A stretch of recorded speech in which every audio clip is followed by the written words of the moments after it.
CEOs got together and decided they wanted to put together a new business model, and they wanted to focus on reducing calories in the marketplace. They wanted to set out and become a unique catalyst for change, and we did achieve that, and we achieved it by doing a number of things differently than had been done in the past within the food and beverage industry.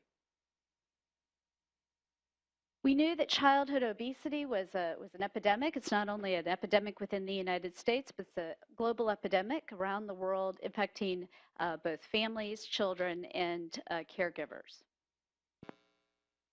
So basically what occurred is in 2009, Indra Nooyi, the CEO of PepsiCo, stepped forward at an industry conference. There were 300 CEOs in the room. Indra challenged those in the room to join with her to make a significant change in the marketplace, one that would be validated in a manner that would be accepted by critics and governments alike. And 15 other CEOs, as represented on this screen, stepped forward to join Indra in that process. And then I was hired in 2009 to launch the process. They wanted to bring, and what we did bring was a different mentality to not-for-profits.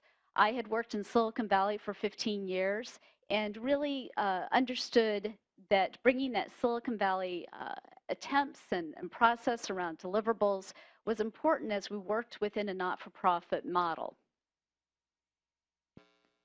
In May of 2010, the 16 food and beverage companies committed to Michelle Obama that we would reduce calories in the marketplace. We kicked off the Let's Move campaign. I am proud to say we are the primary marketplace initiative that actually completed our commitment. Our original commitment was to reduce 1.5 trillion calories in the marketplace.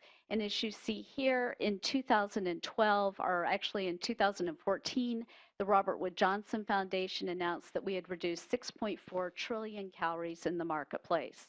We beat our goal by 400% in 3 years early. But the most interesting thing about this is between 2007 and 2012, 99% of sales growth of those 16 companies was driven by lower calorie products. So what we were able to prove is not only was this good for health, it was actually good for business. And we saw a major inflection in the marketplace. Whereas today, what you'll see if you study the market portfolios of these companies, PepsiCo, for example, only has 25% of its portfolio left in beverages, and of that, only a portion of that amount is higher calorie beverages. Most are lower calorie beverages or zero calorie beverages. But the other thing we wanted to do is bring the consumer abilities of these 16 companies and really make a change that would be long lasting. One of the things that the companies decided is that we would wanted to go into the schools, but we knew that as food and beverage companies, that would be a highly suspect operation. And so instead what we did is we went to Discovery Education, which is the #1 digital curriculum provider in the world. And we talked to Discovery and said, we will empower you to create the best health and wellness curriculum that there is. Use it and deliver it through your channels to pre-K through 6th grade. And as a result of that, after launching in 2010, we have created what is the most used health and wellness curriculum in the United States, reaching over 50% of the US marketplace. We had an award-winning approach. What we believed is that incentives had to drive change. And so one of the things we did is we set up a financial process where schools and children put together business plans showing how they were using the curriculum in the classroom, talking about the changes that they were making. And based on that, then they were able to participate in the prizing. What we knew is that if the changes were taking place before people went for the awards, that they would actually be sustainable because we would be building bridges for them. But the other thing we did, and this came from my experience in Silicon Valley, is we looked at using channels as a means of distributing the curriculum.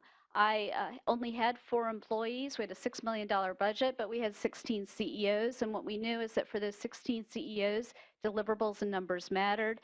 So we were actually approached by 250 not-for-profits. And what we did is we took the curriculum and modified it to fit the vernacular of those not-for-profits. And now those on the screen and many others are actually delivering the curriculum to their schools, to kids and after-school programs at home and in churches.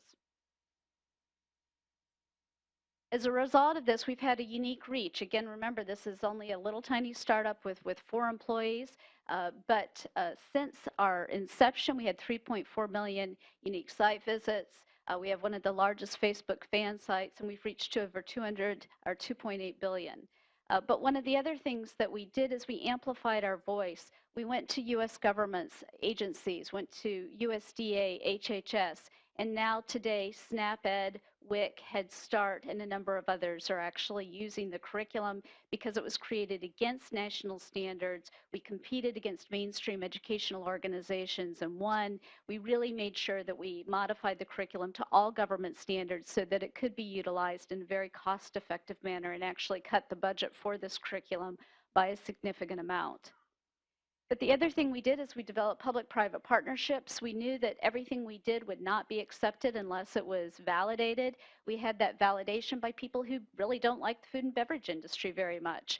The Robert Wood Johnson Foundation validated the calorie commitment. The Clinton Global Initiative serves as a validator for an effort we have in pre-K that's going through SNAP and through WIC and Head Start, as we also work with the IOM Roundtable on Obesity Solutions.